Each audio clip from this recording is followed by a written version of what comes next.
आए प्रभ शरणागति कृपा नित दयाल। एक अखर हर मन बसत नानक होत निहाल। एक अंकारा सतगुरु तेह प्रसाद सच होए। वाहिगुरु जी की फतेह है विघ्न विनाशन सोए। वाहिगुरु जी की फतेह है विघ्न विनाशन सोए। सतनाम श्री वाहिगुरु साहिब जीओ। सलोक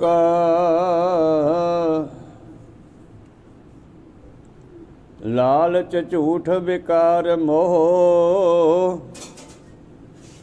व्यापत मूढ़े अंध। लाग परे दुर्गंध स्यों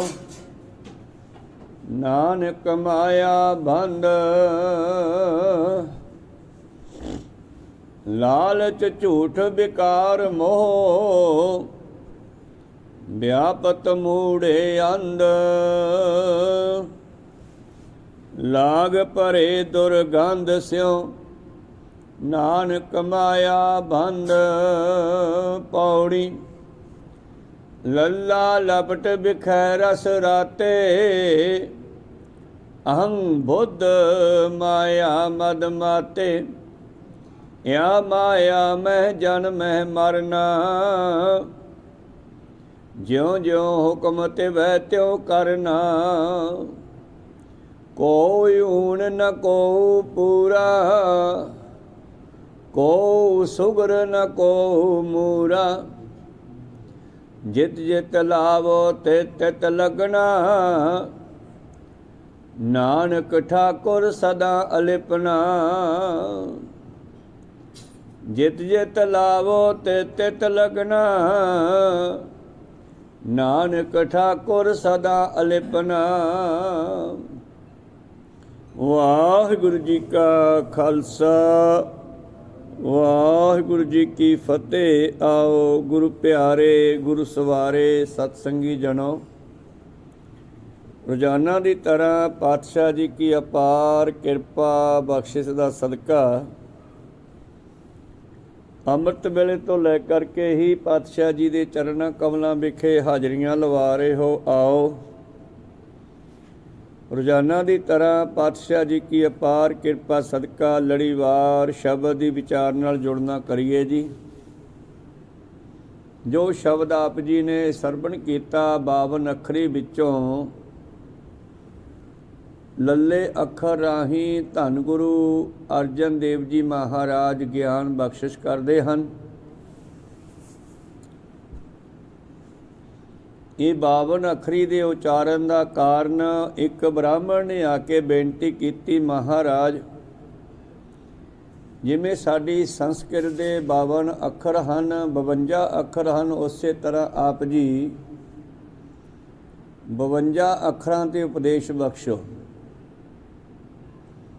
ਧੰਨ ਗੁਰੂ ਅਰਜਨ ਦੇਵ ਮਹਾਰਾਜ ਜੀ ਨੇ ਫਿਰ ਗੁਰਮੁਖੀ ਦੇ ਅੱਖਰਾਂ ਉੱਪਰ ਗਿਆਨ ਬਖਸ਼ਦੇ ਹੋਏ ਇਹ 52 ਅੱਖਰੀ ਉਚਾਰਨ ਕੀਤੀ ਆ।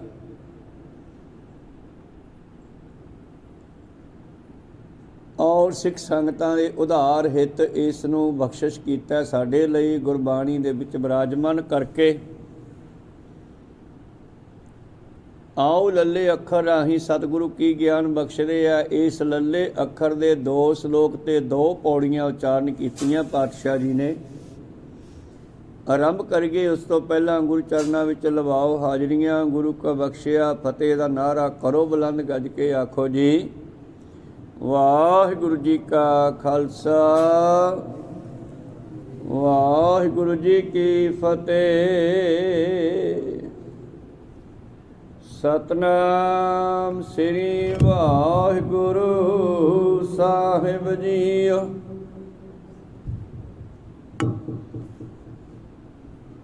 ਸਲੋਕ ਲਾਲਚ ਝੂਠ ਵਿਕਾਰ ਮੋਹ ਵਿਆਪਤ ਮੂੜੇ ਅੰਧ।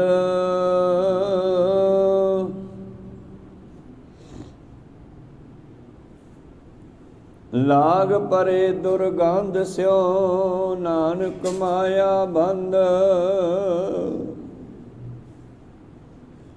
ਧੰਨ ਧੰਨ ਸ੍ਰੀ ਗੁਰੂ ਅਰਜਨ ਦੇਵ ਮਹਾਰਾਜ ਜੀ ਬਖਸ਼ਿਸ਼ ਕਰਦੇ ਹਨ ਕਿ ਇਹ ਜੀਵ ਨੂੰ ਬੰਧਨ ਕਿਸ ਤਰ੍ਹਾਂ ਪਏ ਹਨ। ਔਰ ਕੱਲ ਸਰਵਣ ਕੀਤਾ ਸੀ ਕਿ ਬੰਧਨ ਟੁੱਟਣਗੇ ਕਿਵੇਂ। ਸਤਸੰਗ ਵਿੱਚ ਆ ਕੇ ਟੁੱਟੇ ਬੰਧਨ ਜਾਸ ਕੇ ਹੋਆ ਸਾਧੂ ਸੰਗ। ਉਹਨਾਂ ਦੇ ਬੰਧਨ ਟੁੱਟ ਜਾਂਦੇ ਆ ਜਿਨ੍ਹਾਂ ਨੂੰ ਗੁਰੂ ਦੇ ਪਿਆਰਿਆਂ ਦੀ ਸੰਗਤ ਮਿਲ ਜਾਂਦੀ ਆ। ਤੇ ਜਿਹੜੇ ਸੰਗਤ ਨੂੰ ਛੱਡ ਕੇ ਕੁਸੰਗਤ ਵਿੱਚ ਚਲੇ ਜਾਂਦੇ ਆ ਉਹਨਾਂ ਨੂੰ ਬੰਧਨ ਪੈ ਜਾਂਦੇ ਆ। ਔਰ ਇਸੇ ਨੂੰ ਜੀਵਤ ਮੁਕਤ ਕਹਿੰਦੇ ਹਨ, ਭਾਵ ਜਿਉਂਦੇ ਮੁਕਤ ਹੋਣਾ, ਵਿਕਾਰਾਂ ਤੋਂ ਬਚਣਾ। ਧੰਨ ਧੰਨ ਸ੍ਰੀ ਗੁਰੂ ਅਰਜਨ ਦੇਵ ਮਹਾਰਾਜ ਜੀ ਬਖਸ਼ਿਸ਼ ਕਰਦੇ ਆ। ਸਲੋਕ ਲਾਲਚ ਝੂਠ ਵਿਕਾਰ ਮੋਹ। ਜਦੋਂ ਬੰਦਾ ਲਾਲਚ ਕਰਦਾ ਉਦੋਂ ਵੀ ਫਸਦਾ, ਝੂਠ ਬੋਲਦਾ ਉਦੋਂ ਵੀ ਫਸਦਾ, ਵਿਸ਼ੇ ਵਿਕਾਰਾਂ ਵੱਲ ਜਾਂਦਾ ਉਦੋਂ ਵੀ ਫਸਦਾ ਹੈ। ਤੇ ਮੋਹ ਮਮਤਾ ਵਿੱਚ ਤਾਂ ਆਪਾਂ ਫਸੇ ਹੋਏ ਹਾਂ ਹੀ। ਬੰਦਾ ਕਿੰਨਾ ਵੀ ਦੁਖੀ ਹੋਵੇ ਘਰੋਂ, ਪਰ ਬੱਚਿਆਂ ਦਾ ਮੋਹ ਐਸਾ ਛੱਡ ਕੇ ਜਾ ਨਹੀਂ ਸਕਦਾ। ਕਿਤੇ ਵੀ ਚਲਿਆ ਜਾਵੇ ਵਾਪਸ ਫਿਰ ਉੱਥੇ ਹੀ ਆਉਂਦਾ ਹੈ। ਐਸੀ ਇਹ ਮੋਹ ਦੀ ਡੋਰੀ ਪਾਈ ਹੋਈ ਹੈ ਮਨੁੱਖ ਦੇ ਪੈਰਾਂ ਵਿੱਚ, ਸਿਲਕ ਵਰਗੀ। ਸਿਲਕ ਦਾ ਧਾਗਾ ਜਿਵੇਂ ਟੁੱਟਦਾ ਨਹੀਂਗਾ, ਉਸੇ ਤਰ੍ਹਾਂ ਦੀ ਇਹ ਮੋਹ ਦੀ ਫਾਂਸੀ ਪਾਈ ਹੋਈ ਹੈ ਮਨੁੱਖ ਦੇ। ਇਹ ਭੱਜ ਨਹੀਂ ਸਕਦਾ। ਪਾਤਸ਼ਾਹ ਕਹਿੰਦੇ ਚਾਰ ਚੀਜ਼ਾਂ ਬੰਦੇ ਨੂੰ ਅੰਨਾ ਕਰ ਦਿੰਦੀਆਂ। ਵਿਆਪਤ ਮੂੜੇ ਅੰਧ। ਇਹਨਾਂ ਚਾਰ ਚੀਜ਼ਾਂ ਵਿੱਚ ਬੰਦਾ ਅੰਨਾ ਹੋ ਕੇ ਵੜਦਾ ਹੈ, ਭਾਵ ਧੱਕੇ ਨਾਲ।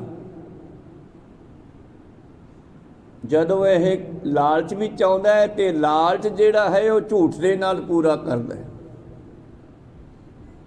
ਚਾਹੇ ਦੁਕਾਨਦਾਰ ਹੈ, ਚਾਹੇ ਵਪਾਰੀ ਹੈ, ਚਾਹੇ ਕੋਈ ਵੀ ਹੈ, A to Z,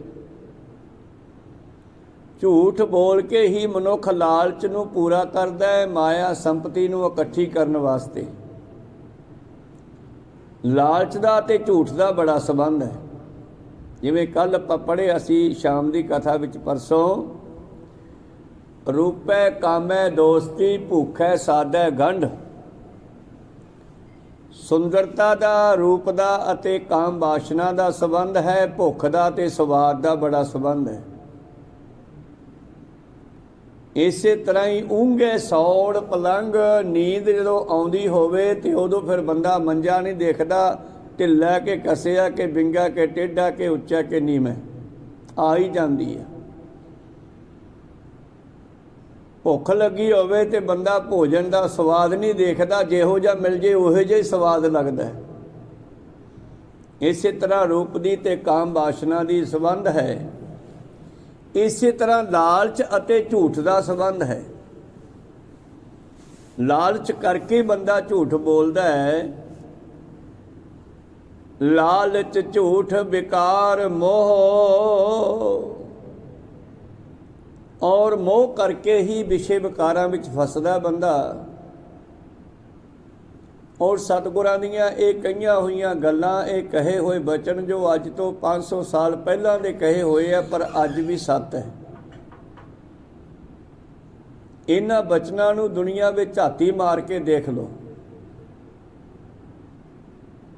ਤੁਹਾਨੂੰ ਇਹ ਵਰਤਦੇ ਹੋਏ ਦਿਖਾਈ ਦੇਣਗੇ ਦੁਨੀਆ ਵਿੱਚ। ਔਰ ਬੰਦਾ ਲਾਲਚ ਕਰਕੇ ਐਸਾ ਅੰਨਾ ਹੁੰਦਾ, ਸਕਿਆਂ ਨੂੰ ਵੀ ਨਹੀਂ ਬਖਸ਼ਦਾ।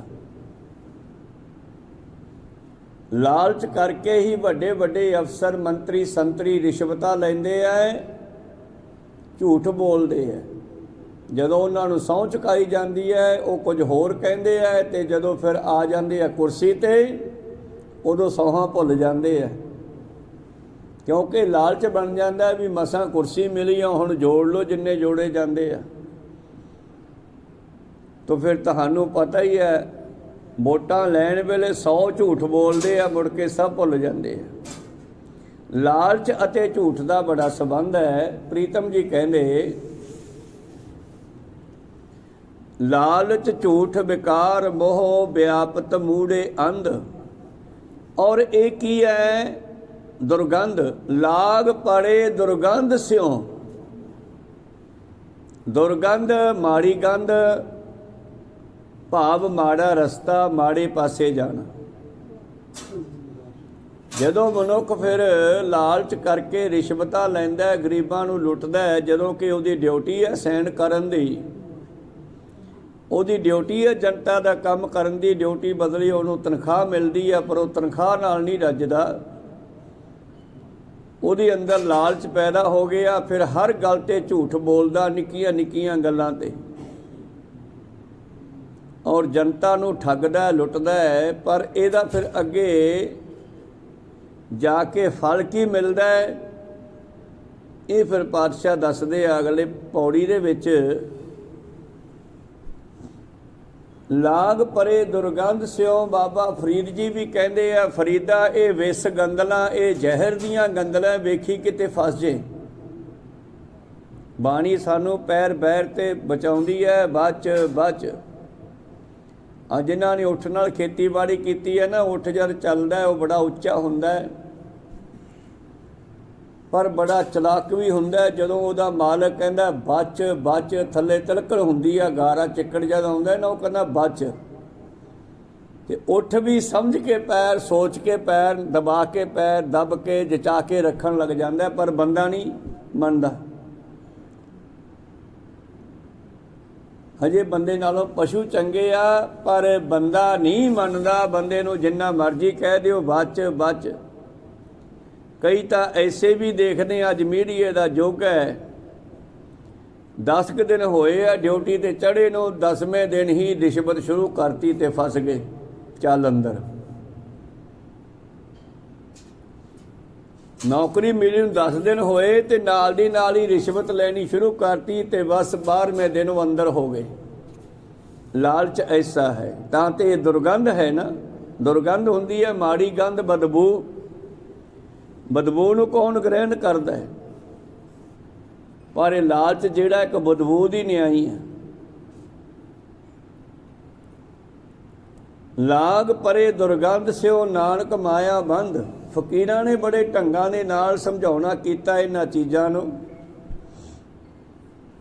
ਇੱਕ ਰਾਜਾ ਜੰਗਲ ਵਿੱਚ ਗਿਆ, ਇੱਕ ਰਿਸ਼ੀ ਦੀ ਕੁਟੀਆ ਪਾਣੀ ਪੀਣ ਕਿਸੇ ਕਾਰਨ ਖੜ ਗਿਆ ਉੱਥੇ। ਰਿਸ਼ੀ ਦੀ ਇੱਕ ਲੜਕੀ ਹੈ ਬੜੀ ਸੁੰਦਰ, ਪਿਓ ਤੇ ਧੀ ਦੋਨੇ ਹੀ ਉਸ ਕੁਟੀਆ 'ਚ ਰਹਿੰਦੇ ਆ। ਔਰ ਲੜਕੀ ਨੂੰ ਦੇਖ ਕੇ ਰਾਜਾ ਕਹਿੰਦਾ, ਬਾਬਾ ਜੀ ਇਹ ਲੜਕੀ ਦਾ ਤਾਂ ਮੈਨੂੰ ਵਿਆਹ ਕਰ ਦਿਓ, ਮੈਂ ਰਾਣੀ ਬਣਾਉਂਗਾ ਆਪਣੀ। ਰਿਸ਼ੀ ਨੇ ਸੋਚਿਆ ਵੀ ਰਾਜੇ ਨੂੰ ਜੇ ਜਵਾਬ ਦਿੱਤਾ ਤੇ ਇਸ ਨੇ ਧੱਕੇ ਨਾਲ ਲੈ ਜਾਣੀ ਆ, ਕੁਝ ਸੋਚਣ ਦਾ ਟਾਈਮ ਮਿਲ ਜੇ, ਤੇ ਇਸ ਕਰਕੇ ਕਹਿੰਦਾ ਰਾਜਾ ਸਾਹਿਬ ਮਹੀਨੇ ਕੁ ਦਾ ਸਮਾਂ ਦਿਓ, ਫਿਰ ਆਪਾਂ ਇਹ ਕੰਮ ਕਰ ਲਾਂਗੇ। ਰਾਜਾ ਸਮਾਂ ਦੇ ਗਿਆ, ਆਪਣਾ ਰਿਸ਼ੀ ਸੋਚਦਾ ਰਿਹਾ।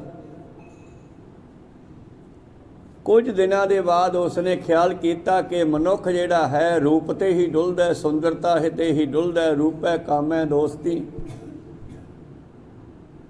ਕਿਸੇ ਤਰ੍ਹਾਂ ਦੇ ਨਾਲ ਉਹ ਬੱਚੀ ਨੂੰ ਜਲਾਬ ਲਾ ਦਿੱਤੇ, ਉਲਟੀਆਂ ਲਾ ਦਿੱਤੀਆਂ, ਤੇ ਜਦੋਂ ਬੱਚੀ ਉਲਟੀ ਕਰਦੀ ਆ ਉਹ ਕਿਸੇ ਬਾਲਟੀ ਵਿੱਚ ਪਾ ਦਿੰਦਾ। ਤੁਹਾਨੂੰ ਪਤਾ ਲਗਾਤਾਰ ਸਾਡੇ ਪੇਟ ਵਿੱਚੋਂ ਗੁਰੂ ਪਿਆਰਿਓ ਖਰਾਬੀ ਪੈ ਜੇ, ਉਲਟੀਆਂ ਲੱਗ ਜਾਣ ਤੇ ਫਿਰ ਬੰਦਾ ਕਮਜ਼ੋਰ ਹੋ ਜਾਂਦਾ। ਚਿਹਰੇ ਦਾ ਰੰਗ ਜਿਹੜਾ ਸਰੂਪ ਸੁੰਦਰ ਆ ਉਹ ਵੀ ਬਦਲ ਕੇ ਕਾਲਾ ਪੈ ਜਾਂਦਾ ਹੈ। 10-12 ਕੁ ਦਿਨ 15 ਕੁ ਦਿਨ ਉਹ ਲੜਕੀ ਉਸ ਤਰ੍ਹਾਂ ਬਿਮਾਰ ਰਹੇਗੀ। ਔਰ ਜਦੋਂ ਪਹੁੰਚਿਆ ਰਾਜਾ, ਕਹਿੰਦਾ ਹਾਂ ਰਾਜਾ ਰਿਸ਼ੀ ਸਾਹਿਬ ਕਰੋ ਗੱਲ ਪੂਰੀ। ਕਹਿੰਦੇ ਲੈ ਜਾ ਭਾਈ, ਉਹ ਮੰਜੇ 'ਚ ਪਈ ਹੈ। ਮੰਜੇ 'ਚ ਪਈ ਹੈ, ਕੀ ਹੋ ਗਿਆ? ਕਹਿੰਦੇ ਪਤਾ ਨਹੀਂ, ਬਿਮਾਰ ਹੋ ਗਈ, ਮੰਜੇ 'ਚ ਪਈ ਆ, ਮਹੀਨਾ ਹੋ ਗਿਆ।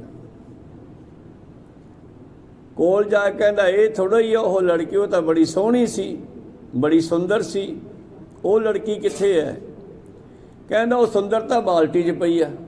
ਚੱਕ ਕੇ ਬਾਲਟੀ ਲਿਆ ਕੇ ਮੂਹਰੇ ਧਰਤੀ ਉਹ ਬਦਬੂ ਵਾਲੀ। ਉਲਟੀ ਵਾਲੀ ਛਾਲੀ ਵਾਲੀ। ਕਹਿੰਦਾ ਆ ਵੀ ਲੈ ਜਾ ਨਾਲ ਬਾਲਟੀ ਵੀ। ਰਾਜੇ ਨੂੰ ਘੋੜਾ ਖੋਲ ਕੇ ਭੱਜਣ ਦੇ ਉੱਥੋਂ, ਕੋਈ ਸੱਤੇ ਧੱਕੇ ਨਾਲ ਹੀ ਨਾ ਭੇਜਦੇ ਰਿਸ਼ੀ। ਥੋੜ੍ਹੇ ਚਿਰ ਬਾਅਦ ਬੱਚੀ ਠੀਕ ਕਰ ਲਈ ਉਸਨੇ ਉਸੇ ਤਰ੍ਹਾਂ ਦਵਾਈ ਦੇ ਨਾਲ। ਖੈਰ, ਕਹਿਣ ਤੋਂ ਭਾਵ ਹੈ ਇੱਥੇ ਸਤਿਗੁਰਾਂ ਨੇ ਦੁਰਗੰਧ ਇਸੇ ਕਰਕੇ ਲਿਖਿਆ ਕਿ ਲਾਲਚ ਕਰਨਾ, ਝੂਠ ਬੋਲਣਾ, ਵਿਸ਼ੇ ਵਿਕਾਰ ਭੋਗਣਾ, ਮੋਹ ਮਮਤਾ ਵਿੱਚ ਫਸਣਾ, ਇਹ ਸਾਰੇ ਗੰਦੇ ਹਨ। ਕਹੋ ਸਤਿਨਾਮ, ਚੰਗੇ ਨਹੀਂ ਹੈ। ਹੇ ਮਨੁੱਖ, ਤੂੰ ਇਹਨਾਂ ਕਰਕੇ ਅੰਨਾ ਹੋਇਆ ਨਾ ਫਸੇਗਾ। ਬਾਬਾ ਫਰੀਦ ਜੀ ਕਹਿੰਦੇ, ਫਰੀਦਾ ਇਹ ਵਿਸ ਗੰਦਲਾਂ ਧਰੀਆਂ ਖੰਡ ਲਿਵਾੜ, ਇੱਕ ਰਾਹੇ ਦੇ ਰਹਿ ਗਏ, ਇੱਕ ਰਾਧੀ ਗਏ ਉਜਾੜ। ਜਿਨ੍ਹਾਂ ਨੂੰ ਗਿਆਨ ਹੋ ਗਿਆ ਉਹ ਠੇਡਾ ਮਾਰ ਕੇ ਟੱਪ ਗਏ ਤੇ ਕਈ ਇਹਨਾਂ ਵਿੱਚ ਫਸ ਗਏ। ਧੰਨ ਗੁਰੂ ਨਾਨਕ ਦੇਵ ਜੀ ਜਾਂਦੇ ਆ ਸੰਗਲਾ ਦੀਪ, ਕਿਉਂਕਿ ਉੱਥੋਂ ਦਾ ਰਾਜਾ ਸ਼ਿਵਨਾਮ ਗੁਰੂ ਨਾਨਕ ਦੇਵ ਜੀ ਨੂੰ ਮਿਲਣਾ ਚਾਹੁੰਦਾ ਸੀ।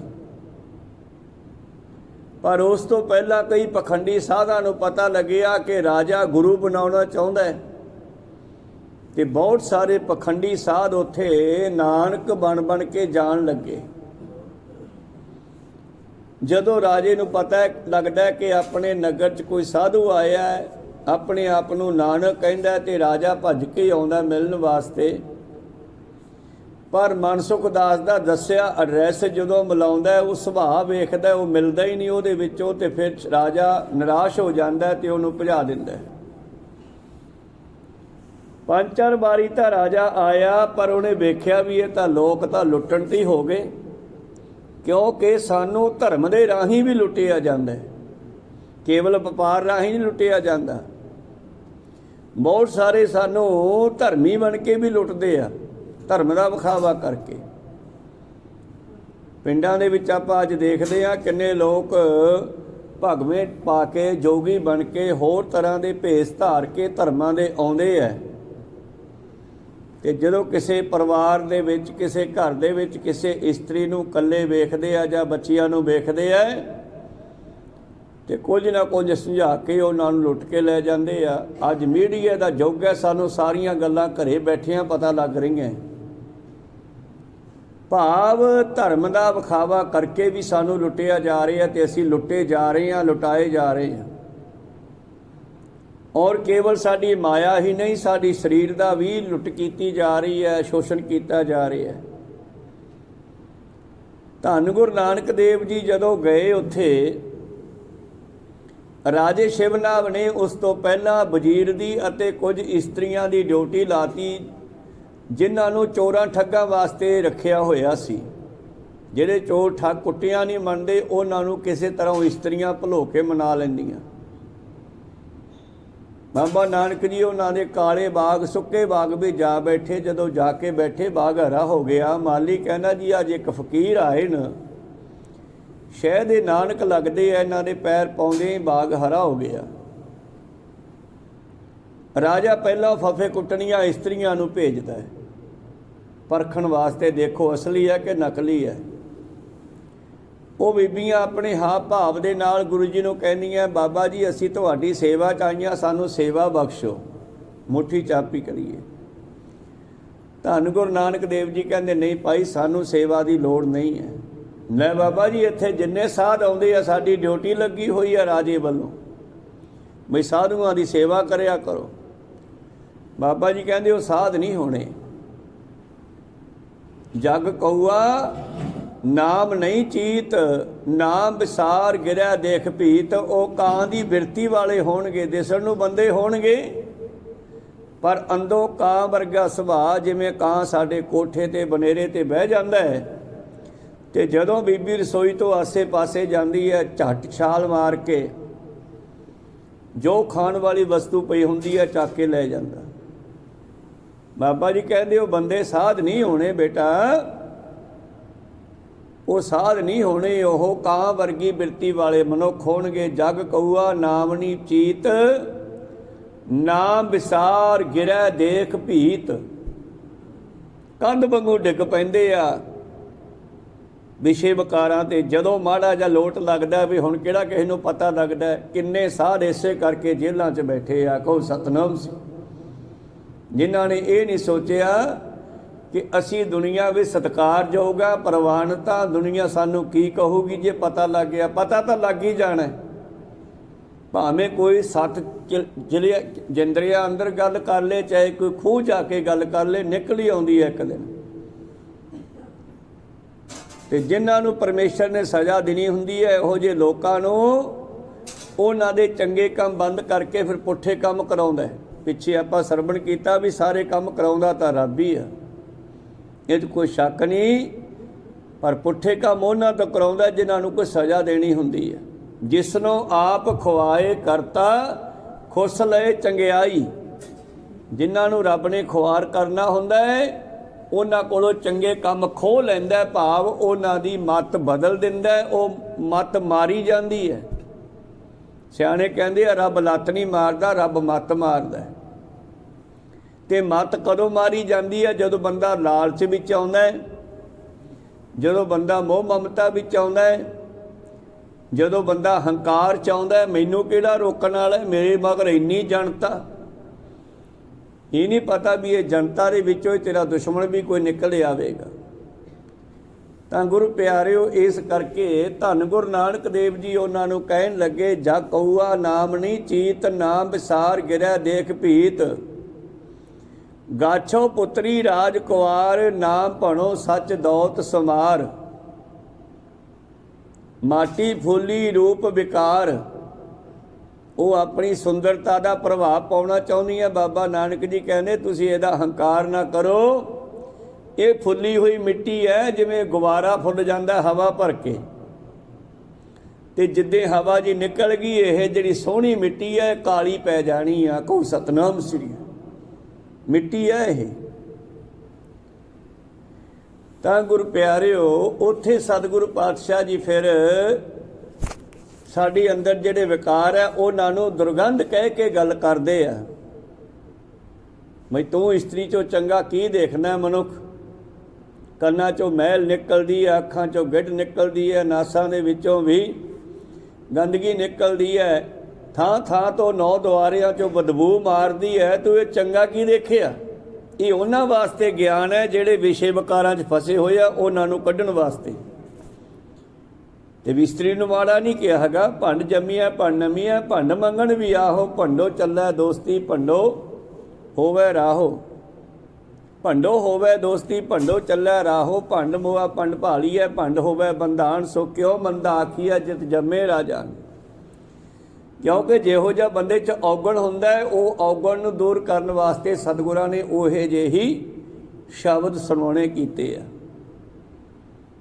ਤਾਂ ਫਿਰ ਜਦੋਂ ਹੀ ਉਹਨਾਂ ਲੜਕੀਆਂ ਨੂੰ ਕਿਹਾ, ਗਾਚੋ ਪੁੱਤਰੀ ਰਾਜ ਕੁਆਰ, ਧੀਓ ਵਿਆਹ ਕਰਾ ਲਓ।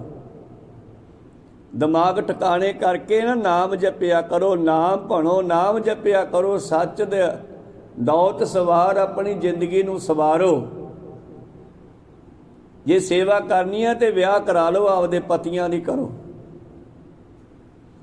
ਤਾਂ ਫਿਰ ਤੁਰੰਤ ਉਹਨਾਂ ਦਾ ਜਿਹੜਾ ਟੈਂਪਰੇਚਰ ਸੀਗਾ ਵਿਸ਼ੇ ਵਿਕਾਰਾਂ ਦਾ, ਬਾਬਾ ਜੀ ਨੂੰ ਪਰਖਣ ਦਾ, ਉਹ ਖਤਮ ਹੋ ਗਿਆ। ਵਜ਼ੀਰ ਵੀ ਬੈਠਾ ਕੋਲੇ, ਉਹ ਇਸਤਰੀਆਂ ਵੀ ਬੈਠੀਆਂ। ਧੰਨ ਗੁਰੂ ਨਾਨਕ ਦੇਵ ਜੀ ਨੇ ਫਿਰ ਉਹਨਾਂ ਨੂੰ ਕਾਫੀ ਸਮਝਾਇਆ। ਦੂਜੇ ਦਿਨ ਜਾ ਕੇ ਫਿਰ ਇਹਨਾਂ ਨੇ ਰਿਪੋਰਟ ਕੀਤੀ ਰਾਜੇ ਕੋਲ, ਵਜ਼ੀਰ ਨੇ, ਉਹਨਾਂ ਇਸਤਰੀਆਂ ਨੇ, ਵੀ ਮਹਾਰਾਜ ਵਾਕਿਆ ਇਹ ਤਾਂ ਸਾਨੂੰ ਨਾਨਕ ਲੱਗਦਾ। ਅਸੀਂ ਪਰਖ ਲਿਆ, ਇਹ ਜਮਾਂ ਡੋਲਿਆ ਨਹੀਂ ਕਿਸੇ ਗੱਲ ਤੋਂ ਵੀ, ਬਲਕਿ ਇਹਨੇ ਸਾਨੂੰ ਬਦਲ ਦਿੱਤਾ ਹੈ। ਨਹੀਂ ਤਾਂ ਬੰਦਾ ਦੁਰਗੰਧੀ ਵਿੱਚ ਹੀ ਫਸਿਆ ਹੋਇਆ। ਲਾਲਚ ਦੀ ਦੁਰਗੰਧ, ਝੂਠ ਦੀ ਦੁਰਗੰਧ, ਵਿਸ਼ੇ ਵਿਕਾਰਾਂ ਦੀ ਦੁਰਗੰਧ, ਮੋਹ ਮਮਤਾ ਦੀ ਦੁਰਗੰਧ। ਲਾਗ ਪਰੇ ਦੁਰਗੰਧ ਸਿਓ ਨਾਨਕ ਮਾਇਆ ਬੰਧ। ਇਹੋ ਤਾਂ ਬੰਦੇ ਨੂੰ ਬੰਧਨ ਪਏ ਆ, ਹੋਰ ਕੋਈ ਰੱਸੇ ਥੋੜਾ ਪਾਏ ਆ ਪੈਰਾਂ 'ਚ। ਜਿਸ ਤਰ੍ਹਾਂ ਭਾਈ ਜੋਗੇ ਦੀ ਗੱਲ ਕਰੀਏ, ਜਦੋਂ ਹੀ ਉਸ ਦੀ ਨਿਗਾਹ ਬੇਸਵਾ ਦੇ ਚਵਾਰਿਆਂ ਵੱਲ ਗਈ ਤੇ ਇਸਤਰੀਆਂ ਨਾਲ ਧਿਆਨ ਮਿਲਿਆ, ਤੇ ਬਾਰ-ਬਾਰ ਉਹ ਸਰਾਂ 'ਚੋਂ ਉੱਠ ਕੇ ਬੇਸਵਾ ਦੇ ਚਵਾਰੇ ਵੱਲ ਜਾਂਦਾ ਹੈ। ਉੱਥੇ ਰੱਸੇ ਨਾਲ ਥੋੜਾ ਖਿੱਚਿਆ ਬੇਸਵਾ ਨੇ, ਬਸ ਉਸ ਵਿਸ਼ੇ ਵਿਕਾਰ ਨੇ ਬਾਰ-ਬਾਰ ਖਿੱਚਿਆ।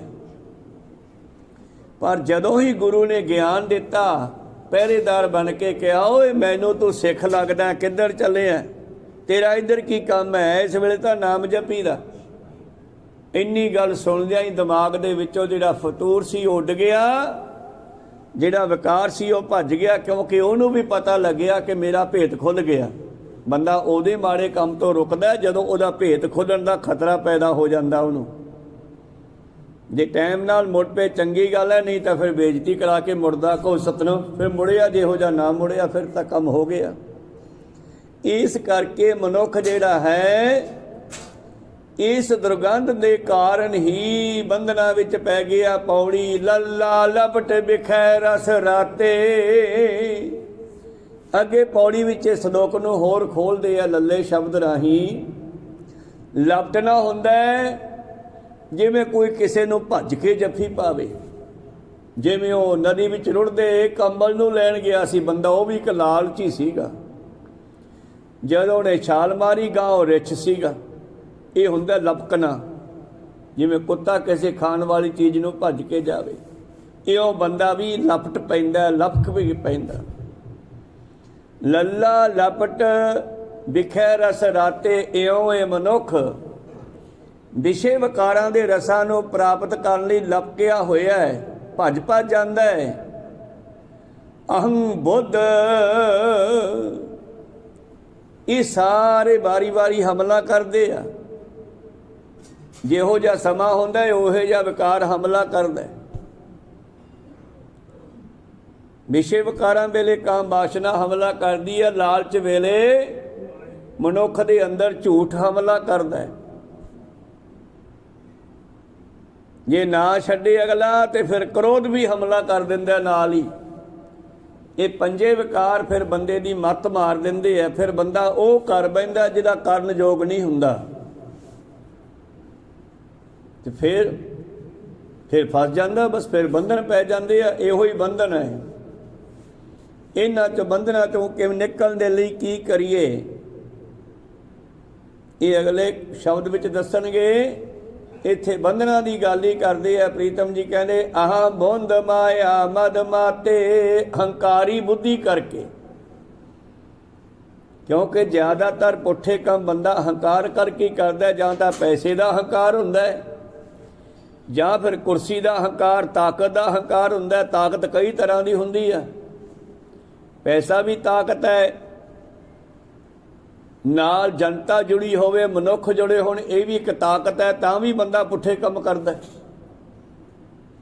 ਜਾਂ ਫਿਰ ਕੁਰਸੀ ਦੀ ਤਾਕਤ ਹੈ, ਰਾਜਨੀਤੀ ਦੀ ਤਾਕਤ ਹੈ, ਤਾਂ ਵੀ ਪੁੱਠੇ ਕੰਮ ਕਰਦਾ। ਭਾਵ ਜਦੋਂ ਬੰਦੇ ਕੋਲੇ ਤਾਕਤ ਹੁੰਦੀ ਹੈ ਉਦੋਂ ਹੀ ਹੰਕਾਰ ਹੁੰਦਾ। ਗਰੀਬ ਨੂੰ ਕਾਹਦਾ ਹੰਕਾਰ ਹੈ? ਪੈਸੇ ਵਾਲੇ ਨੂੰ, ਤਾਕਤ ਵਾਲੇ ਨੂੰ ਕੁਰਸੀ ਦੀ ਤਾਕਤ, ਪੈਸੇ ਦੀ ਤਾਕਤ, ਮਨੁੱਖਾਂ ਦੀ ਤਾਕਤ, ਫੌਜ ਦੀ ਤਾਕਤ। ਬਸ ਇਹਨਾਂ ਤਾਕਤਾਂ ਕਰਕੇ ਬੰਦੇ ਦੀ ਬੁੱਧੀ ਵਿੱਚ ਹੰਕਾਰ ਆ ਜਾਂਦਾ ਤੇ ਬੁੱਧੀ ਸੀਜ ਹੋ ਜਾਂਦੀ ਹੈ। ਜਿਵੇਂ ਗੱਡੀਆਂ ਸੀਜ ਨਹੀਂ ਹੋ ਜਾਂਦੀਆਂ ਗਰਮ ਹੋ ਕੇ, ਇੰਜਨ ਸੀਜ ਹੋ ਕੇ ਕੰਮ ਛੱਡ ਜਾਂਦਾ ਹੈ। ਇਸੇ ਤਰ੍ਹਾਂ ਹੀ ਬੰਦੇ ਦਾ ਦਿਮਾਗ ਕੰਮ ਛੱਡ ਜਾਂਦਾ ਹੈ ਜਦੋਂ ਹੀ ਇਹਦੇ ਦਿਮਾਗ ਦੇ ਉੱਤੇ ਨਾ ਪੰਜਾਂ ਵਿਕਾਰਾਂ ਦਾ ਅਸਰ ਹੁੰਦਾ। ਕਿਸੇ ਦਾ ਵੀ ਹੋ ਜੇ, ਇੱਕ ਦਾ ਵੀ, ਫਿਰ ਸੋਚਣ ਸ਼ਕਤੀ ਬੰਦ ਹੋ ਜਾਂਦੀ ਹੈ।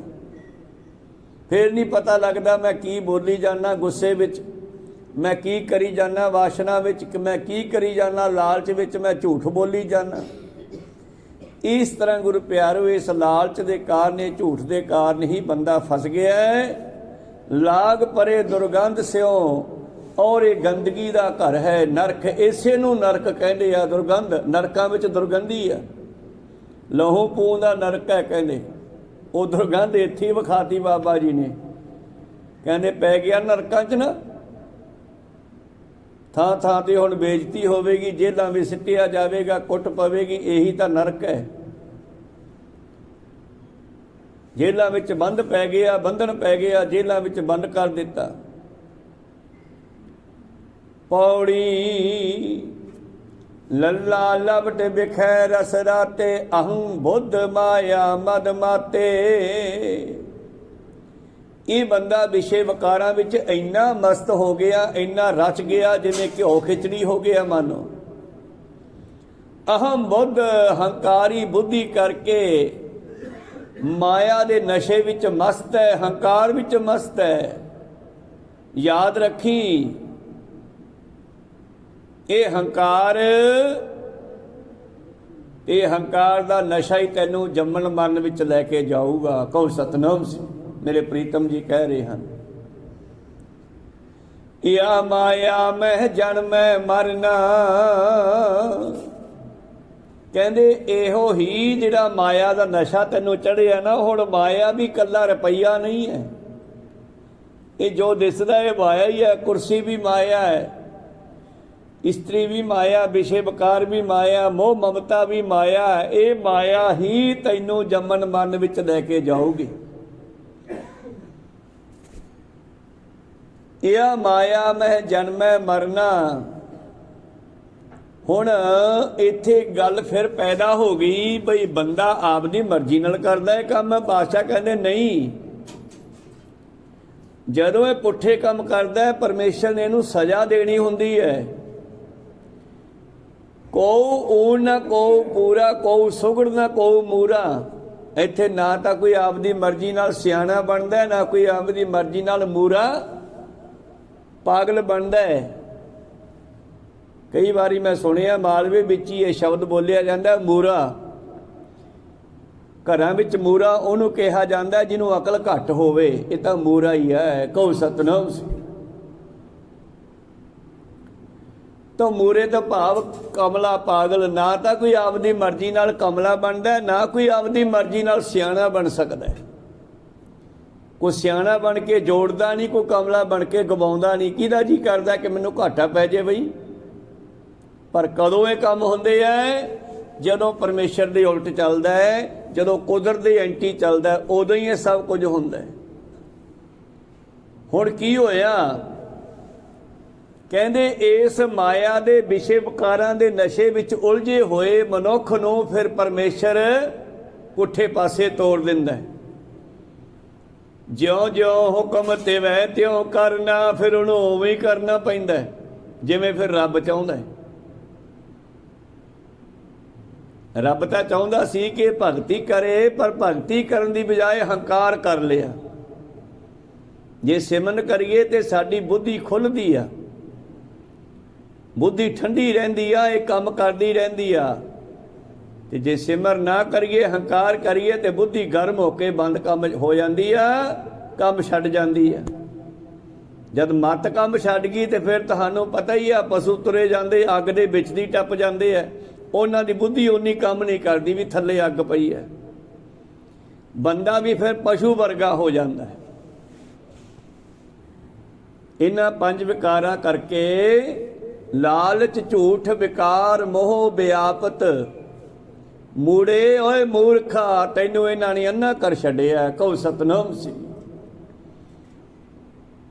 ਲਾਗ ਪਰੇ ਦੁਰਗੰਧ ਸੋ, ਕਿਆ ਤੂੰ ਗੰਦਗੀ ਵੱਲ ਤੁਰਿਆ ਜਾ ਰਿਹਾ ਹੈ। ਨਾਨਕ ਮਾਇਆ ਬੰਧ, ਤੂੰ ਫਸੇਗਾ ਇਹਦੇ ਵਿੱਚ ਹੀ। ਗੁਰਬਾਣੀ ਯਾਦ ਕਰਾਉਂਦੀ ਹੈ ਸਤਸੰਗ ਵਿੱਚ, ਸਿਆਣਿਆਂ ਦੀ ਸੰਗਤ ਵਿੱਚ, ਗੁਰਮੁਖਾਂ ਦੀ ਸੰਗਤ ਵਿੱਚ ਇਹ ਸੋਝੀ ਆਉਂਦੀ ਹੈ ਕਿ ਬੰਦਾ ਆਹ ਕੰਮ ਨਾ ਕਰੇ। ਪਰ ਜਿਹੜਾ ਫਿਰ ਵੀ ਨਾ ਹਟੇ ਤੇ ਫਿਰ ਬਾਬਾ ਜੀ ਨੂੰ ਕਹਿਣਾ ਪਿਆ, ਫਿਰ ਮੈਂ ਹੁਣ ਕੀ ਕਰਾਂ ਬਈ। ਸਤਿਗੁਰ ਸਾਚਾ ਕਿਆ ਕਰੇ, ਜੋ ਸਿੱਖਾਂ ਮੈਂ ਚੂਕ, ਅੰਧੇ ਏਕ ਨਾ ਲੱਗ ਗਈ, ਜੋ ਬਾਂਸ ਵਜਾਈਏ ਫੂਕ। ਮੇਰੀ ਗੱਲ ਇੱਧਰ ਦੀ ਸੁਣਦਾ, ਇੱਧਰ ਦੀ ਕੱਢ ਦਿੰਦਾ ਫੂਕਣੀ ਵਾਂਗੂ, ਬਾਂਸ ਦੀ ਪੈਪ ਵਾਂਗੂ। ਇਸ ਕਰਕੇ ਉਹਨਾਂ ਨੂੰ ਕਿਵੇਂ ਬਚਾਈਏ? ਫਿਰ ਕਹਿਣਾ ਪਿਆ ਕਰਮੀ ਆਪੋ ਆਪਣੀ, ਕੇ ਨੇੜੇ ਕੇ ਦੂਰ। ਨਾ ਕੋਈ ਰੱਬ ਨੂੰ ਦੁਸ਼ਮਣ ਹੈ, ਨਾ ਕੋਈ ਰੱਬ ਦਾ ਮਿੱਤਰ ਹੈ। ਸਾਰੀ ਰੱਬ ਦੇ ਬੱਚੇ ਆ, ਪਰ ਫਲ ਫਿਰ ਕਰਮਾਂ ਦੇ ਮਿਲਣੇ ਆ। ਜਿਹੋ ਜਿਹੇ ਕਰਮ ਕਰਾਂਗੇ ਉਹੋ ਜਿਹੇ ਮਿਲਣਗੇ। ਪ੍ਰੀਤਮ ਜੀ ਕਹਿੰਦੇ ਜਿਉਂ-ਜਿਉਂ ਹੁਕਮ ਤਿਵੈ ਤਿਉਂ ਕਰਨਾ। ਪਰਮੇਸ਼ਰ ਥੋੜਾ ਚਾਹੁੰਦਾ ਹੈ ਕਿ ਕਿਸੇ ਭਗਤ ਨੂੰ ਫਸਾ ਦਿਆਂ, ਨਾ ਹੀ ਭਗਤ ਨੂੰ ਫਸਣ ਦਿੰਦਾ ਹੈ। ਜੇ ਸਹੀ ਮਾਰਗ ਤੇ ਚੱਲਦਾ ਹੋਵੇ ਪਰਮੇਸ਼ਰ ਦਾ ਪਿਆਰਾ ਗੁਰਮੁਖ ਭਗਤ, ਨਾਮ ਜਪਣ ਵਾਲੀ ਰੂਹ, ਜੇ ਉਹ ਹੰਕਾਰ ਨਾ ਕਰੇ, ਆਪਣੀ ਹਰ ਪ੍ਰਾਪਤੀ ਦਾ ਸਿਹਰਾ ਆਪਣੇ ਮਾਲਕ ਨੂੰ ਦੇਵੇ, ਤਾਂ ਮਾਲਕ ਵੀ ਉਹਦੀ ਲਾਜ ਰੱਖਦਾ ਜਿਵੇਂ ਭਗਤ ਨਾਮਦੇਵ ਵਰਗਿਆਂ ਦੀ ਰੱਖੀ ਆ। ਭਾਵੇਂ ਕਿ ਲੋਕ ਜਿੰਨੇ ਮਰਜ਼ੀ ਐਂਟੀ ਹੋ ਜਾਣ, लोग ही एंटी सी भगत नामदेव दे, मुसलमान भी एंटी सी और कुछ ब्राह्मण भी एंटी सी। और जिस वेले गुरु प्यारिओ भगत जी तो कुदरती परमेश्वर ने बचन किया, उन्हें कृपा की, एक बच्चा जिउंदा हो गया। मर गया सीगा नौजवान, ਉਹਦਾ संस्कार ਕਰਨ ਲਈ ਲੈ ਚੱਲੇ ਸੀ, ਮਗਰ ਉਹਦੀ ਘਰਵਾਲੀ ਜਾ ਰਹੀ ਹੈ ਸਤੀ ਹੋਣ ਵਾਸਤੇ। ਉਹਨਾਂ ਸਮਿਆਂ ਦੀ ਗੱਲ ਆ। ਤੇ ਭਗਤ ਜੀ ਰਸਤੇ ਵਿੱਚ ਬੈਠੇ ਬਿਨਾ ਲੈ ਕੇ ਭਜਨ ਕਰ ਰਹੇ ਸੀ, ਮਸਤ ਸੀ ਪਰਮੇਸ਼ਰ ਦੀ ਭਗਤੀ ਵਿੱਚ। ਇਹਨੇ ਸੋਚਿਆ ਚੱਲ ਜਾਂਦੇ ਜਾਂਦੇ ਨਮਸਕਾਰ ਤਾਂ ਕਰ ਲਈਏ, ਸਾਧੂ ਬੈਠੇ ਆ। ਇਹ ਮਗਰ ਮਗਰ ਜਾ ਰਹੀ ਸੀ, ਇਹ ਮੱਥਾ ਟੇਕਣ ਰਹੀ ਗਈ। ਤੇ ਭਗਤ ਜੀ ਕਹਿੰਦੇ ਸੁਹਾਗਵੰਤੀ ਹੋ ਜੁਗ ਜੁਗ ਜੀਓ। ਕਹਿੰਦੀ ਬਾਬਾ ਜੀ ਕਿਹੜੀ ਸੁਹਾਗਵੰਤੀ, ਮੇਰਾ ਤਾਂ ਸੁਹਾਗ ਮਰ ਗਿਆ, ਮੈਂ ਤਾਂ ਸਤੀ ਹੋਣ ਚੱਲੀ ਆ। ਧਿਆਨ ਖੋਲਿਆ, ਪਹਿਲਾਂ ਭਗਤ ਜੀ ਆਪਦੀ ਮਸਤੀ 'ਚ ਬੈਠੇ ਸੀ, ਇਹ ਬਚਨ ਮੂੰਹ 'ਚੋਂ ਨਿਕਲ ਗਿਆ। ਕਹਿੰਦੇ ਓਹੋ ਅੱਛਾ। ਫਿਰ ਧਿਆਨ ਨਾਲ ਕਹਿੰਦੇ ਮਹਾਰਾਜ ਮੈਂ ਤਾਂ ਤੁਹਾਡੇ ਕੰਮ 'ਚ ਵਿਘਨ ਪਾਤਾ, ਮੈਨੂੰ ਕੀ ਪਤਾ ਸੀਗਾ। ਆਵਾਜ਼ ਆਈ, ਕਹਿੰਦੇ ਨਹੀਂ ਇਹ ਤੂੰ ਕੁਛ ਨਹੀਂ ਕੀਤਾ, ਇਹ ਵੀ ਮੇਰੀ ਮਰਜ਼ੀ ਆ, ਜਿਉਂ ਜਿਉਂ ਹੁਕਮ ਤਿਵੇਂ ਤਿਉਂ ਕਰਨਾ, ਜਿਵੇਂ ਉਹ ਚਾਹੁੰਦਾ ਫਿਰ ਉਵੇਂ ਹੀ ਹੁੰਦਾ ਹੈ। ਤਾਂ ਗੁਰੂ ਪਿਆਰਿਓ ਫਿਰ ਕੀ ਹੁੰਦਾ ਹੈ, ਕਹਿੰਦੇ ਜਾ ਤੂੰ ਉਸ ਦੇ ਉੱਪਰ ਆਪਣਾ ਜਲ ਛਿੜਕ ਦੇ, ਉਹ ਜਿਉਂਦਾ ਹੋ ਜਾਊਗਾ। ਤੇਰਾ ਬਚਨ ਸੱਤ ਕਰੂੰਗਾ, ਮੇਰੀ ਕੋਈ ਗੱਲ ਨਹੀਂ। ਮੇਰੀ ਬਾਂਦੀ ਭਗਤ ਛੜਾਵੇ, ਬਾਂਧੇ ਭਗਤ ਨਾ ਛੂਟੈ ਮੋਹੇ। ਇਹ ਬਚਨ ਅੰਦਰੋਂ ਸੁਣ ਕੇ ਭਗਤ ਜੀ ਉਸ ਬੀਬੀ ਦੇ ਨਾਲ ਹੀ ਚੱਲ ਪਏ, ਜਿੱਥੇ ਜਾ ਕੇ ਮਨੁੱਖਾਂ ਨੇ ਲੋਕਾਂ ਨੇ ਉਹ ਚਿਖਾ ਤੇ ਰੱਖ ਦਿੱਤਾ ਸੀ ਨੌਜਵਾਨ ਦਾ ਸਰੀਰ। ਤੇ ਭਗਤ ਜੀ ਨੇੜੇ ਗਏ ਤੇ ਗੜਵੇ ਵਾਲਾ ਜੜ ਛਿੜਕਤਾ, ਉਹ ਖੜਾ ਹੋ ਗਿਆ, ਜਿਉਂਦਾ ਹੋ ਗਿਆ। ਇਲਾਕੇ ਵਿੱਚ ਬੜੀ ਮਹਿਮਾ ਹੋ ਗਈ ਭਗਤ ਜੀ ਦੀ। ਇਸ ਮਹਿਮਾ ਦੇ ਕਰਕੇ ਕੁਝ ਤਾਂ ਮੁਗਲ ਦੁਖੀ ਹੋ ਗਏ, ਕਿਉਂਕਿ ਲੋਕ ਉਹਦੇ ਨਾਲ ਜੁੜਨ ਲੱਗੇ ਭਗਤੀ ਵਾਸਤੇ।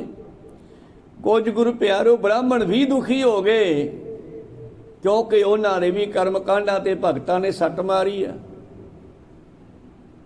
ਥੋੜਾ ਸਮਾਂ ਪਾ ਕੇ ਇੱਕ ਰਾਜੇ ਦੀ ਗਾਂ ਮਰ ਗਈ ਤੇ ਰਾਜੇ ਨੂੰ ਕਹਿਣ ਲੱਗੇ ਰਾਜਾ ਸਾਹਿਬ ਉਹ ਸ਼ਿੰਬਿਆਂ ਦਾ ਮੁੰਡਾ ਨਹੀਂ ਹੈਗਾ, ਭਗਤ ਹੈ ਬੜਾ ਤਕੜਾ ਨਾਮਾ, ਉਹ ਤੋਂ ਗਾਂ ਜਿਉਂਦੀ ਕਰਾ ਲਓ।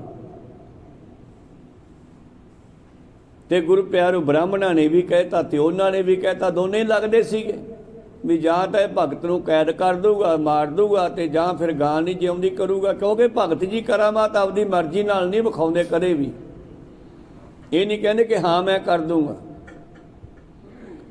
ਰਾਜੇ ਨੇ ਸੱਦ ਲਿਆ ਨਾਮਾ, ਸੁਲਤਾਨ ਨੇ ਬਾਂਧ ਲਾ, ਦੇਖੋ ਤੇਰਾ ਹਰ ਬੀਠਲਾ ਮੋਈ ਹੋ ਗਈ ਗਊ ਦੇਹੋ ਜਵਾਏ, ਨਾਤਰ ਗਰਦਨ ਮਾਰੋ ਠਾਏ।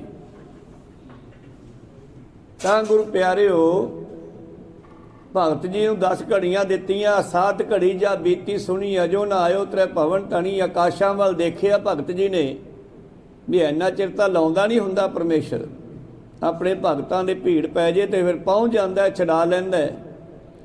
ਪਖੰਤਨ ਬਾਜ ਬਜਾਇਲਾ, ਗਰੜ ਚੜੇ ਗੋਬਿੰਦ ਆਇਲਾ। ਪਰਮੇਸ਼ਰ ਪਹੁੰਚ ਗਏ, ਕਹੇ ਤਾਂ ਧਰਨੀ ਅਕੋਡੀ ਕਰੋ, ਕਹੇ ਤਾਂ ਲੈ ਕਰ ਉੱਪਰ ਧਰੋ।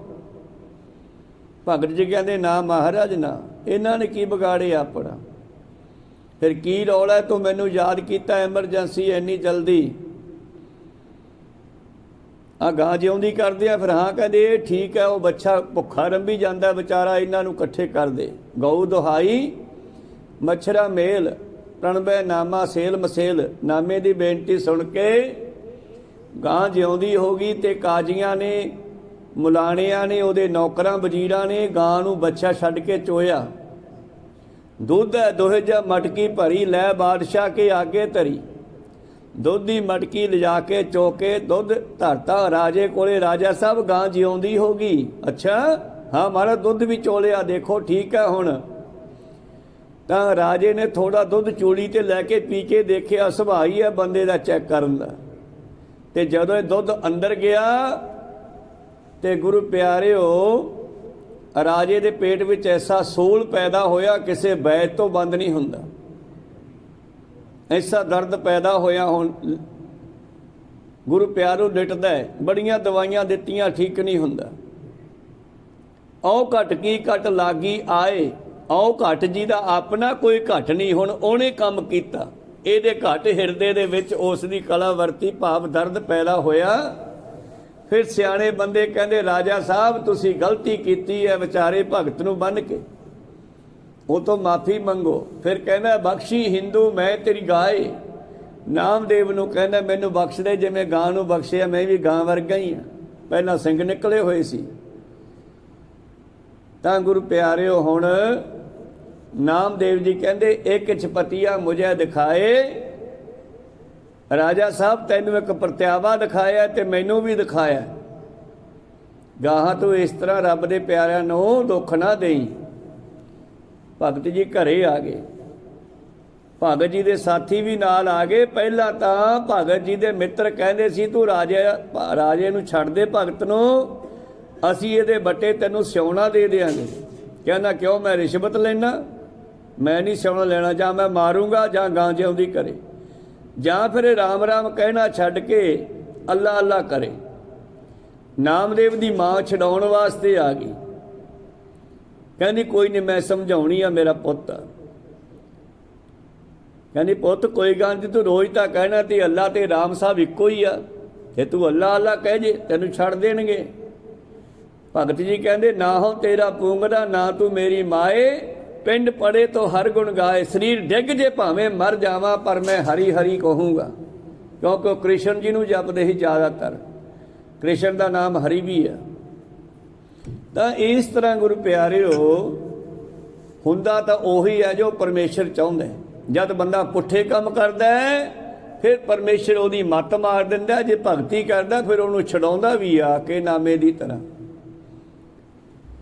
ਹੁਣ ਇੱਥੇ ਉਹਨਾਂ ਦੀ ਗੱਲ ਹੋ ਰਹੀ ਹੈ ਜਿਹੜੇ ਵਿਸ਼ੇ ਵਕਾਰੀ, ਲਾਲਚੀ, ਝੂਠੇ ਵਿਸ਼ੇ ਵਕਾਰਾਂ ਵਿੱਚ ਫਸੇ ਹੋਏ ਲੋਕ, ਦੂਜਿਆਂ ਨੂੰ ਦੁੱਖ ਦਿੰਦੇ ਆਪਣੀ ਮਾਇਆ ਕਰਕੇ, ਉਹਨਾਂ ਦੀ ਗੱਲ ਹੋ ਰਹੀ ਹੈ। ਲੱਲਾ ਲਪਟ ਵਿਖੈ ਰਸ ਰਾਤੇ, ਅਹੰ ਬੁੱਧ ਮਾਇਆ ਮਦ ਮਾਤੇ। ਇਹ ਮਾਇਆ ਮੈਂ ਜਨਮੈ ਮਰਨਾ, ਹੁਣ ਫਿਰ ਚੱਲ ਜਿਉਂ ਜਿਉਂ ਹੁਕਮ ਤੇਵੈ ਤਿਉਂ ਕਰਨਾ। ਪਰਮੇਸ਼ਰ ਕਹਿੰਦਾ ਚੱਲ ਫਿਰ, ਜੇ ਚੰਗੇ ਕੰਮ ਤੂੰ ਨਹੀਂ ਕਰਦਾ ਚੱਲ ਫਿਰ ਇਹਨਾਂ ਦੀ ਸਜ਼ਾ ਤੈਨੂੰ ਹੁਣ ਦੇਣੀ ਆ। ਯਾਦ ਰੱਖਿਓ ਇੱਥੇ ਕੋਊ ਆਪਦੀ ਮਰਜ਼ੀ ਨਾਲ ਪੂਰਾ ਨਹੀਂ ਤੇ ਕੋਊ ਘੱਟ ਨਹੀਂ, ਕੋਊ ਊਣ ਨਾ ਕੋਊ ਪੂਰਾ। ਰੱਬ ਨੇ ਕਿਸੇ ਨੂੰ ਘੱਟ ਨਹੀਂ ਬਣਾਇਆ, ਜਿਹਨੂੰ ਵੀ ਭੇਜਿਆ ਉਹਦੇ ਕੰਨ 'ਚ ਕਿਹਾ ਪੁੱਤਰਾ ਤੂੰ ਮੇਰੀ ਅੰਸ਼ ਹੈ, ਮੈਨੂੰ ਯਾਦ ਰੱਖੀ, ਤੂੰ ਮੇਰੇ ਵਰਗਾ ਹੀ ਹੈ, ਤੇਰੇ ਵਰਗਾ ਹੋਰ ਕੋਈ ਨਹੀਂ। ਕਿਸੇ ਨੂੰ ਕਿਸੇ ਵਰਗਾ ਨਹੀਂ ਬਣਾਇਆ, ਸਭ ਨੂੰ ਪਰਮੇਸ਼ਰ ਨੇ ਆਪਦੇ ਵਰਗਾ ਬਣਾਇਆ। ਕੋਊ ਊਣ ਨਾ ਕੋਊ ਪੂਰਾ, ਕੋਈ ਘੱਟ ਨਹੀਂ ਤੇ ਪਰਮੇਸ਼ਰ ਨੂੰ ਮਿਲੇ ਤੋਂ ਬਗੈਰ ਕੋਈ ਪੂਰਾ ਵੀ ਨਹੀਂ ਹੋ ਸਕਦਾ। ਕੋ ਸਤਨਾਮ। ਕੋਈ ਮਾਇਆ ਕਰਕੇ, ਆਪਦੀਆਂ ਸ਼ਕਤੀਆਂ ਕਰਕੇ, ਕੋਈ ਰਿੱਧੀਆਂ ਸਿੱਧੀਆਂ ਕਰਕੇ, ਮਨ ਹਟ ਕੇ ਨਾ ਪਾਇਓ, ਮਨ ਹਟ ਕੇ ਨਾ ਪਾਇਆ, ਸਭ ਥੱਕੇ ਕਰਮ ਕਮਾਏ। ਧੱਕੇ ਦੇ ਨਾਲ ਰੱਬ ਨਹੀਂ ਮਿਲਦਾ, ਧੱਕੇ ਨਾਲ ਪੂਰਾ ਨਹੀਂ ਹੋਇਆ ਜਾਂਦਾ, ਪੂਰਾ ਆਪ ਹੀ ਕਰੂਗਾ, ਬਸ ਉਹਦੇ ਚਰਨੀ ਪੈ ਜਾਈਏ। ਕੋਊ ਊਣ ਨਾ ਕੋਊ ਪੂਰਾ, ਕੋਊ ਸੁਗੜ ਨਾ, ਕੋਊ ਸਿਆਣਾ ਨਹੀਂ ਹੈ, ਨਾ ਕੋਊ ਮੂਰਾ ਤੇ ਕੋਊ ਕਮਲਾ ਨਹੀਂ ਹੈ। ਜਿੱਤ ਜਿੱਤ ਲਾਵੋ ਤੇ ਤਿੱਤ ਲੱਗਣਾ, ਜਿੱਥੇ ਜਿੱਥੇ ਉਹਨੇ ਸਾਨੂੰ ਲਾਇਆ ਉੱਥੇ ਉੱਥੇ ਲੱਗੇ ਹੋਏ ਆ। ਨਾਨਕ ਠਾਕੁਰ ਸਦਾ ਅਲੇਪਨਾ, ਉਹ ਸਾਰਿਆਂ ਵਿੱਚ ਰਹਿੰਦਾ ਹੋਇਆ ਵੀ ਅਲੇਪ ਹੈ, ਨਿਰਲੇਪ ਹੈ, ਕਿਸੇ ਦੇ ਵਿੱਚ ਫਸਿਆ ਹੋਇਆ ਨਹੀਂ। ਨਾ ਕਾਹੂ ਸੇ ਦੋਸਤੀ ਨਾ ਕਾਹੂ ਸੇ ਵੈਰ, ਉਹ ਨਿਰਵੈਰ ਹੈ, ਨਿਰਭਉ ਹੈ। ਪਰ ਫਲ ਆਪੋ ਆਪਣੇ ਕਰਮਾਂ ਦੇ ਮਿਲਦੇ ਆ, ਭਾਂਡੇ ਸਾਰੇ ਆਪਦੇ ਘੜੇ ਭਾਈ ਫਲ ਕਰਮਾਂ ਦੇ ਮਿਲਦੇ। ਆਸਾ ਦੀ ਵਾਰ ਦਾ ਵਚਨ ਹੈ, ਆਪੇ ਭਾਂਡੇ ਸਾਜੀਆਂ ਨੇ ਆਪੇ ਪੂਰਨ ਦੇ। ਇੱਕ ਨੀ ਦੁੱਧ ਸਮਾਈ ਹੈ, ਇੱਕ ਚੁੱਲ੍ਹੇ ਰਹਿਣ ਚੜੇ, ਇੱਕ ਨਿਹਾਲੀ ਪੈ ਸਭਨ, ਇੱਕ ਉੱਪਰ ਰਹਿਣ ਖੜੇ, ਇੱਕ ਪੱਖੇ ਝਲਦੇ ਆ, ਇੱਕ ਮੰਜੇ ਤੇ ਲੰਬੇ ਪਏ ਆ। ਉਹਨਾਂ ਨੇ ਕੋਈ ਭਜਨ ਬੰਦਗੀ ਕੀਤੀ ਹੋਣੀ, ਅੱਜ ਸੁੱਖ ਮਿਲ ਰਿਹਾ ਹੈ, ਤੇ ਦੂਜਾ ਉਹਦੇ ਸਰਾਣੇ ਖੜਾ, ਉਹਨੂੰ ਪੱਖਾ ਚੱਲਦਾ ਹੈ, ਉਹ ਵੀ ਬੰਦਾ ਤੇ ਹੈ ਉਹ ਵੀ ਬੰਦਾ। ਇੱਕ ਨਿਹਾਲੀ ਬਿਸਤਰੇ 'ਚ ਪਏ ਆ, ਇੱਕ ਨਿਹਾਲੀ ਪੈ ਸਵਨ, ਨਿਹਾਲੀ ਗੱਦਾ ਰਜਾਈ ਹੁੰਦੀ ਹੈ। ਇੱਕ ਉੱਪਰ ਰਹਿਣ ਖੜੇ, ਤਿੰਨਾਂ ਸਵਾਰੇ ਨਾਨਕਾ ਜਿਨ ਕੋ ਨਜ਼ਰ ਕਰੇ, ਤੇ ਜਿਨ੍ਹਾਂ ਤੇ ਉਹਦੀ ਕਿਰਪਾ ਦ੍ਰਿਸ਼ਟੀ ਹੋਗੀ, ਕਿਹਨਾਂ ਤੇ? ਜਿਹੜੇ ਉਹਦੀ ਸਿਫਤ ਸਲਾਹ ਕਰਨਗੇ।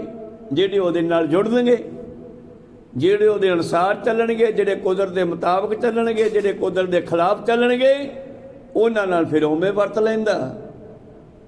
ਤਿਨਾ ਸਵਾਰੇ ਨਾਨਕਾ ਜਿਨ ਕੋ ਨਦਰ ਕਰੇ। ਮੇਰੇ ਪ੍ਰੀਤਮ ਜੀ ਬਖਸ਼ਿਸ਼ ਕਰਦੇ ਹਨ ਆਖਰੀ ਪੰਕਤੀਆਂ ਵਿੱਚ, ਨਾਨਕ ਠਾਕੁਰ ਸਦਾ ਅਲਿਪਨਾ।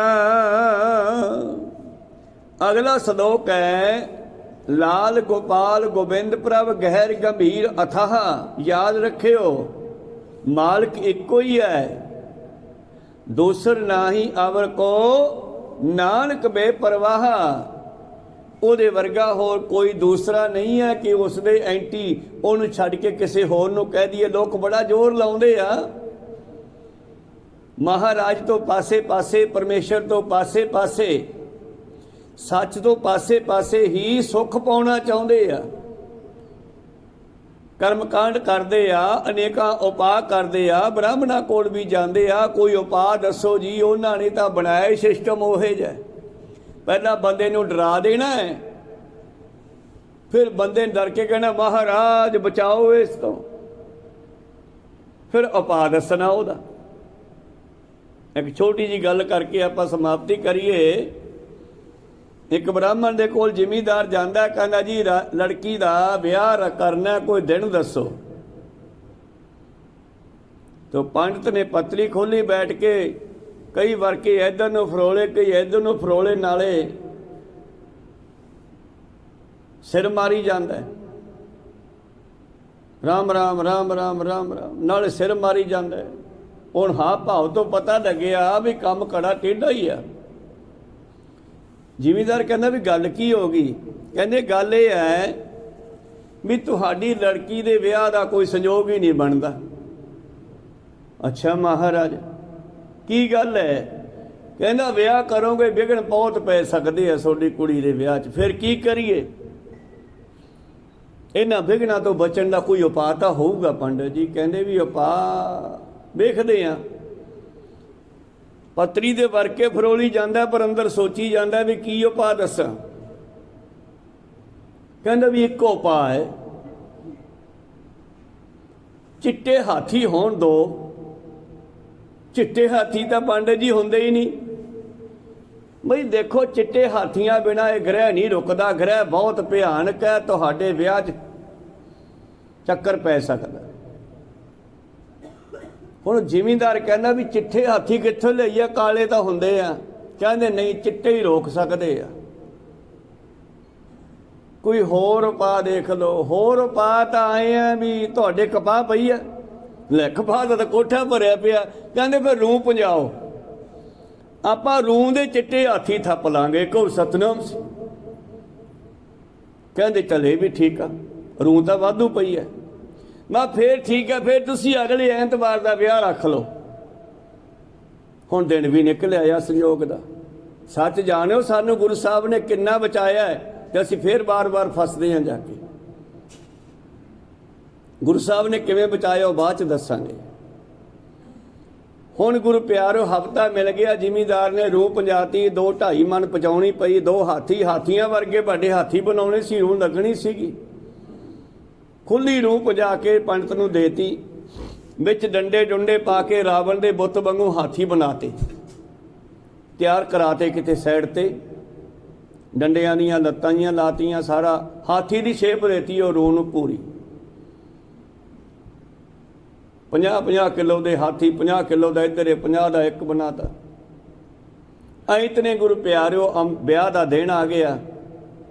ਉਧਰੋਂ ਬਰਾਤ ਆ ਰਹੀ ਹੈ, ਲੜਕਾ ਇੱਕ ਉਧਰੋਂ ਵੀ ਪੰਡਤ ਆਉਂਦਾ। 2 ਪੰਡਤ ਇਕੱਠੇ ਹੋ ਕੇ ਫੇਰੇ ਕਰਾਉਂਦੇ ਆ, ਇੱਕ ਲੜਕੇ ਵਾਲਿਆਂ ਨਾਲ, ਇੱਕ ਲੜਕੀ ਵਾਲਿਆਂ ਦਾ। ਇੱਧਰ ਲੜਕੀ ਵਾਲਿਆਂ ਦੇ ਪੰਡਤ ਨੇ ਤਿਆਰੀ ਕੀਤੀ ਹੈ ਫੇਰਿਆਂ ਦੀ। ਵਿਚਾਲੇ ਅੱਗ ਦੀ ਬਣਾਈ ਹੋਈ ਹੈ ਬੇਦੀ ਉਹਨਾਂ ਨੇ। ਉਸ ਬੇਦੀ ਦੇ ਇੱਕ ਹਾਥੀ ਇੱਧਰ ਖੜਾਇਆ ਤੇ ਇੱਕ ਇੱਧਰ ਖੜਾਇਆ, ਤੇ ਸਾਹਮਣੇ ਉਹ ਬਰਾਤ ਆ ਰਹੀ ਹੈ, ਲਾੜਾ ਆ ਰਿਹਾ, ਮੂਹਰੇ ਮੂਹਰੇ ਪੰਡਤ ਆ ਰਿਹਾ ਹੈ।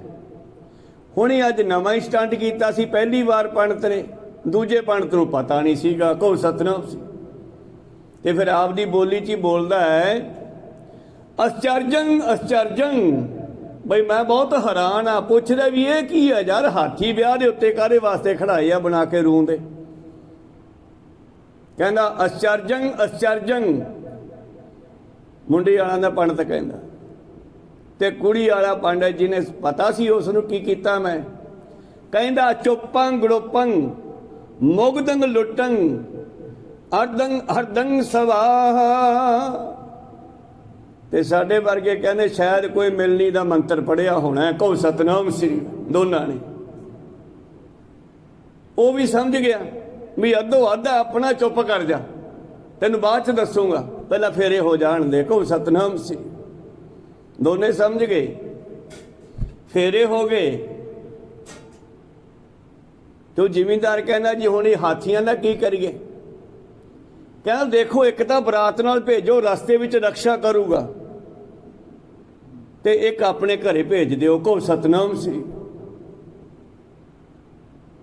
ਇੱਕ ਹਾਥੀ ਬਰਾਤ ਨਾਲ ਭੇਜਤਾ, ਉਹ ਬਰਾਤ ਨਾਲ ਭੇਜਿਆ ਜਿਹੜਾ ਉਹ ਮੁੰਡੇ ਵਾਲਿਆਂ ਦੇ ਘਰੇ ਵਗ ਗਿਆ, ਪੰਡਤ ਦੇ ਘਰੇ, ਤੇ ਇੱਥੋਂ ਵਾਲਾ ਇਸ ਪੰਡਤ ਦੇ ਘਰੇ। ਤੇ ਚਾਰ ਨੌਜਵਾਨਾਂ ਨੇ ਚੱਕਿਆ ਹਾਥੀ, ਲੱਤਾਂ ਤੋਂ ਫੜ ਕੇ ਸਿੱਧਾ ਬਣਿਆ ਬਣਾਇਆ ਲਿਜਾ ਕੇ ਪੰਡਤਾਂ ਦੇ ਘਰੇ ਖੜਾਤਾ।